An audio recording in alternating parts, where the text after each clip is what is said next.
This morning, I received a phone call from one of the school districts, and the timing was perfect because it related to what I was going to talk about. And it was for a reference on a student who went to school here about 12 years ago. And I started thinking about this kid, and following that, subsequent, I bumped into two more kids coming in here around noon. One I had in class 2.5 years ago, just before the pandemic. And the last one is in class with me this semester. And I thought, it relates to relationships. Because you know which one I know the most about? And I could answer many questions? The one I had in class 12 years ago. Isn't that amazing? I reminisced about all the things we did. We did a lot. Not only in class, outside of class. And I guess that's why he told the school district to contact me. Whereas one that was 2.5 years ago, I recognize his face, but that's where it ended. So, I thought about all the kids, and I'm going to focus on college-age kids. Because if I didn't, we would be here for weeks, days, and months, days, and weeks. So I thought about these kids and what made them so special, the ones I remember. And it really had to do with caring behaviors. And I've done a lot of research in that area, and I'm going to give you about 9 caring behaviors that exist and that can be measured and which will determine how much a person cares about someone else. And these are 9. There are actually 26. So I'm just going to read these through for you. Some of them are very easy, and some you have to work on. But remember, there's only 9. So, call people by their name.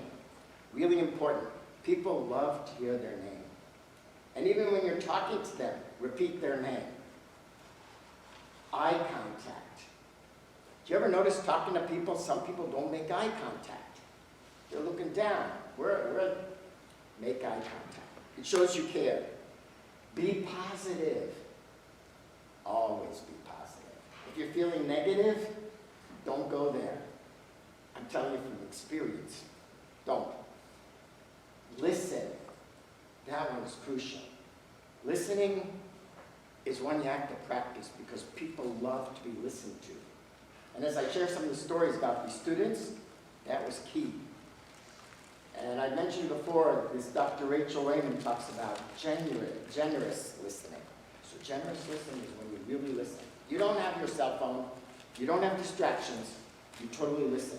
So in one class, many years ago, we did a lesson that had to do with listening. And I suggested to the class that they go and sit with a friend and not talk, just listen. One kid came to me the week after, and he said, "You won't believe what happened. I sat with my friend, and I listened to him for a half hour. I didn't say a word. I was ready to leave, and my friend said, he asked me if I could stay longer. He wanted to spend more time with me. I said, yeah, because you were listening, you cared. People love that. And then the next one is, take a personal interest in other people. Do you ever bump into people who only talk about themselves?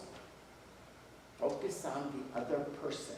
The more you do that, the relationship becomes closer.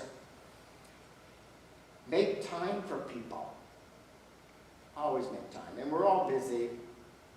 I feel bad because a few days ago, one of the college kids here, not one of my students, wanted to talk to me about something, and I was really busy, and he got me on the wrong day. I apologized. I said, we have to make it another time. But it's important. Ask for others' opinions. Very important. Caring. I ask people's opinions. I want to hear what they have to think. They may have a different opinion than I do. They may share something with me that teaches me something. Then, this one is great. And this one really touches my heart because so much has happened in this area. I have come into contact with kids who had lots of problems.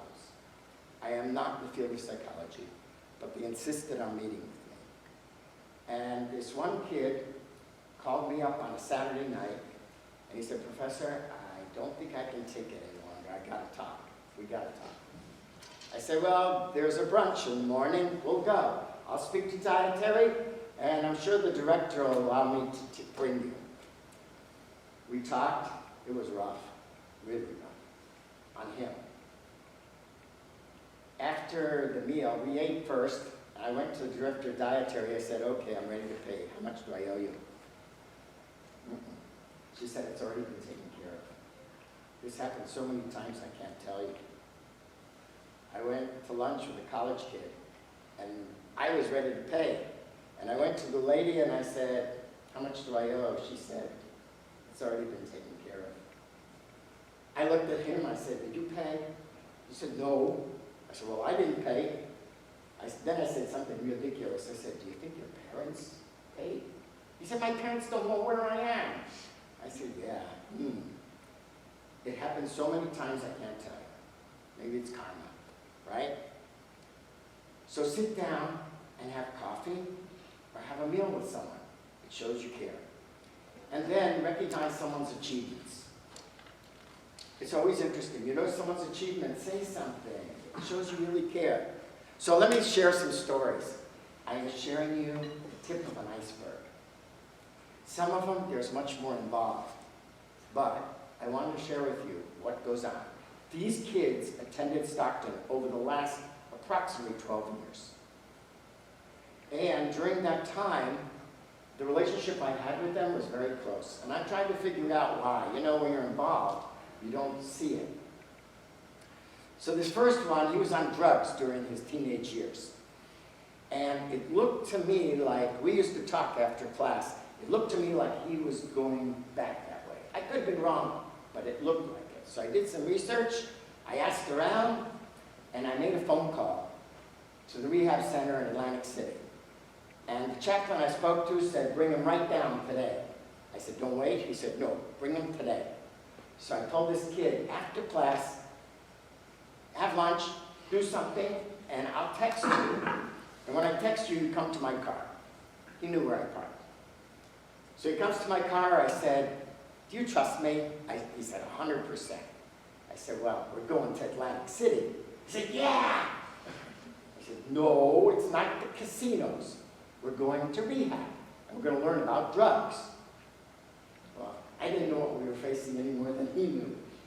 So 2 chaplains met us. And I just sat there and listened. They grilled him and chilled him for a half hour, and they really got into it. And they were experts. Why? Not only were they chaplains and working with all these rehab cases, but they themselves were on heavy drugs. So they knew where this kid was heading. They did a lot of questioning and a lot of commenting. I don't have time to get into it now. It was fascinating. And they said, look, you go down the wrong path, that's where you're going to be. On the floor, sleeping with these therapists. You want to be there? Just keep doing it. Anyway, afterwards, he and I walked around the block for an hour and a half. We talked, moved on. The next one, he came to my summer class, and he said, Professor, before you start, I need to talk to you privately. His best friend in the world had an overdose and died of drugs that week. He was reeling from it. He was so depressed. I didn't realize how depressed he was. After class, we would talk. He would talk. I would listen. And finally, he couldn't take it anymore. Years down the line, a kid came to my class. And he was talking about a friend of his, and he mentioned the first name, which was different than most first names. And I said, that's interesting. All the years I'm here, I had one kid by that first name. I said, I usually don't ask, but what's his last name? He said, I said, oh my God, it's the same kid. How's he doing? And I couldn't say what I knew, because I'm not allowed to talk, and I wouldn't. So he told me. So I sent him a letter, because I tried calling, there was no answer. I sent him a letter, and he responded, and we caught up. This was a couple years later. Then, this one was interesting. After class, a kid came up to talk. I had no clue what was flying, because I really didn't know him. And he's talking, and in the middle of a sentence, he cuts it short. He said something about his family, But as soon as he said the word family, he went to a totally different subject. And I thought to myself, that's a red flag. So I waited for him to finish, and I said, so, how's your relationship with your family? And he started crying. I didn't say anything, I just listened. And turns out a loved one died, and the family was reeling from it. They couldn't handle it. And he felt they were leaning on him so much they couldn't take the pressure. But he needed to talk and get it out. Then, I met this kid when he was very young, 16 years old in a farmer's market. And we became friends. We became very close. We're still close. It's 8 years now. And one time I said, I felt so bad for this kid because I knew his life story. I said, I want to do something for you. What can I do? He said, I only want one thing from you, that you continue to talk with me. And we did. There's a lot more to this story that's really touching and beautiful, but another time. Then I had a student call up on Thursday night. He said, Professor, this was before the blackboard. He said, I want your address. I want to drop off my journals because I'm running away. I said, I'm an hour away from the college. I said, it's a big, he says, I have to pass that way anyway. I said, I'll tell you what, we'll meet on the parkway. Mile marker 100 is a surface area. Let's meet. It was 11 o'clock at night we met. We talked till 1:30 in the morning. And he told me what was going on, and I'm not going to repeat what I told him. And he went home to his parents, and obviously he discussed it, and went through whatever tests and physical he needed, and they eventually found what was wrong. But he thought he was going crazy. I said, it's got to be physical. And they found it. It took a while. So you never know. You just have to listen. So there was another kid in his journals, at that time it was journals, he wrote that the pressure was building. And this was an A student, had lots of friends, well-rounded. I wouldn't say he had issues, not like some students. And what he would do is, in his journals, I'd see the pressure was building constantly. And I wrote him an email and said, look, if you want to meet, let's meet. I didn't hear a thing. A few weeks go by, and he comes up to me and says, we should meet. I said, fine. We scheduled it. We sat in a quiet place. I said, go through the entire list. I listened. Then I said, okay, let's do it again, but this time we'll discuss something and maybe reframe something so you can see it differently. We went through everything that was going on, and when he was done, he had some decisions to make, and he was being pulled by everyone except his family. His family said to him, whatever you decide, we'll back you. But you have to make the decision. But his friends were pulling on him from different areas of Jersey. And it was hard. And he just couldn't take the step. So we got done, it was almost an hour and a quarter, and I said, okay, if I had a magic wand, and I could wave this magic wand and make anything happen, what would you want to happen? And he blurted it out within a second. I said, that's what you should do. And he did it. He just needed to take the step. He really didn't have to meet with some professional on it. He just had to take the step across the line. He needed someone to listen and say, do it. Just do it. Nike, just do it. He had his act together. He just needed to do it. Then, I was at the nursing home, and I used to go there regularly, and one of the students was interviewing residents. So his grandfather went into rehab there because he had fallen and he needed physical therapy. And I saw this kid. He would try to get there on days that I was there. And he came over to me and I said, I need to go back to Stockton. I have a class this afternoon. What's up? And he said, I think my grandfather's going to die. And he started crying. And I said, your grandfather's not going to die any more than you or I are going to die. He's going to leave this place. And you have to be more positive. You can't think like that. We talked just a little bit, and then I took the elevator down. Well, I didn't realize a staff person from the nursing home was listening and watching us. And he said to me, "You teach to the soul." I said, "No, I teach to the heart."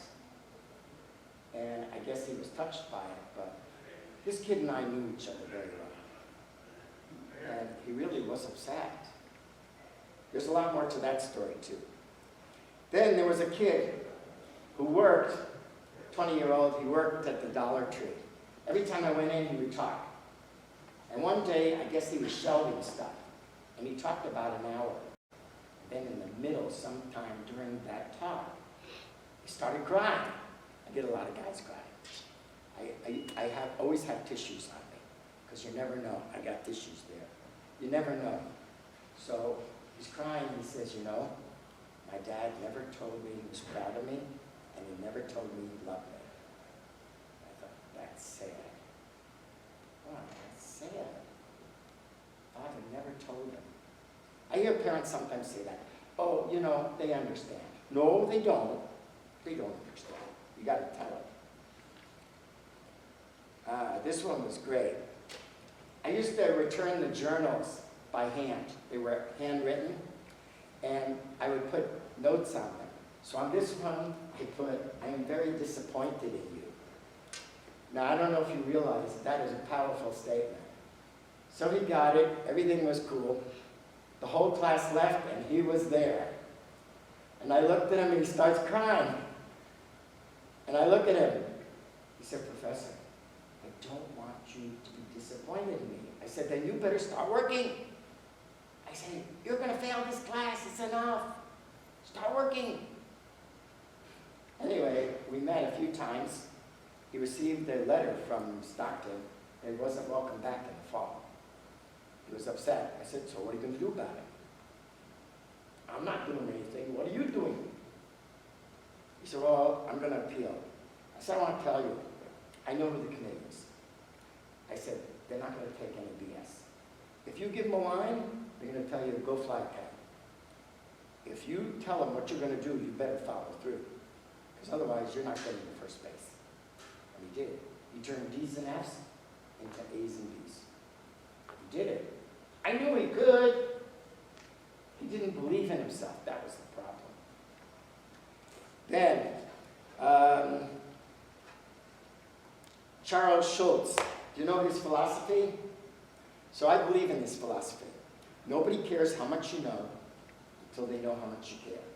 And if you care about other people and build a relationship, people can do amazing things. So I have two final quotes. The first by someone I follow lately, and that's Warren Buffett. He was asked, "How do you know if a man, could be a woman, has been successful during their lifetime?" And he answered immediately. He said, "You can tell the mark of a successful person by how many people he loves and how many people love him."